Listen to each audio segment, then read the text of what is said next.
ఓం నమో వెంకటేశాయ. ఆధ్యాత్మిక ప్రపంచానికి స్వాగతం. శ్రీమన్నారాయణీయములోని 6వ దశకం పారాయణం చేశాము. ఆ పారాయణం వీడియో మీకు ఇప్పుడు చూపించబోతున్నాను. జయ శ్రీమన్నారాయణ.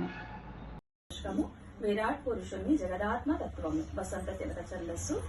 ఏవం చతుర్దశ జగన్మయతాం గతస్య పాదారమీశతవ పాదతలం వదంతి పాదోర్వదేశమపి దేవరసాగలంతే గురుపద్వయం ఖలు మహాకరమద్భుతాత్మన్ జంగే తలతలమతో సుతరం చ జాను కించోరుభాగయుగలం వికలాతలే ద్వే శోణీతలం జగనమంబరమంగనాభిః వక్షశ్చ శక్రనిలయస్తవ చక్రపాణి గ్రీవామహస్తవ ముఖం చ జనస్తవస్తు ఫాలం శిరస్తవ సమస్తమయస్య సత్యం ఏవం జగన్మయతనో జగదాశ్రితైరపి అన్యైర్నిబద్ధవపుషే భగవన్ నమస్తే త్వద్బ్రహ్మరంధ్రపదమీశ్వర విశ్వకంద ఛందాంసి కేశవ ఘనాస్తవ కేశపాశాః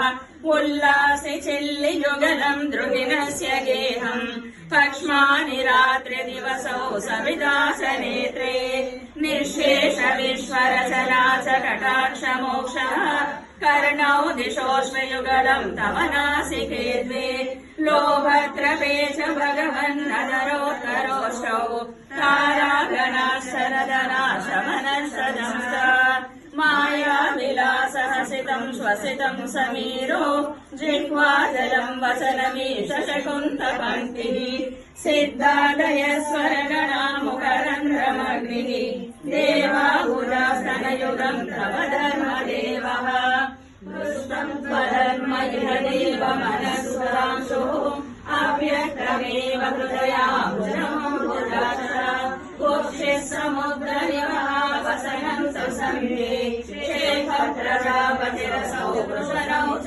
మిత్రః శ్రోణీస్థలం మృగగణాపతయోర్నకాస్తే హస్యశ్రసైందవ ముఖాగమనంతు కాలః విప్రాదివర్ణభవనం వదనాబ్జబాహుచారూరోయుగ్మం చరణం కరుణాంబుదేహే సంసార చక్రమయ చక్రధర క్రియాస్తే వీర్యం మహాసురగణోస్తి కులాని శైలాః నాట్యస్తరిత్సముదయస్తరవశ్చ రోమా జీలాదిదం వపుర నిర్వచనీయమీషా ఏ దృగ్జగన్మయ వపోస్తవ కర్మ బాధాం కర్మావసాన సమయే స్మరణీయమాహుః తస్యాంతరాత్మ వపుషే విమలాత్మనేతే వాకాలయాదిప నమోస్తు నిరుంధిరోగాన్.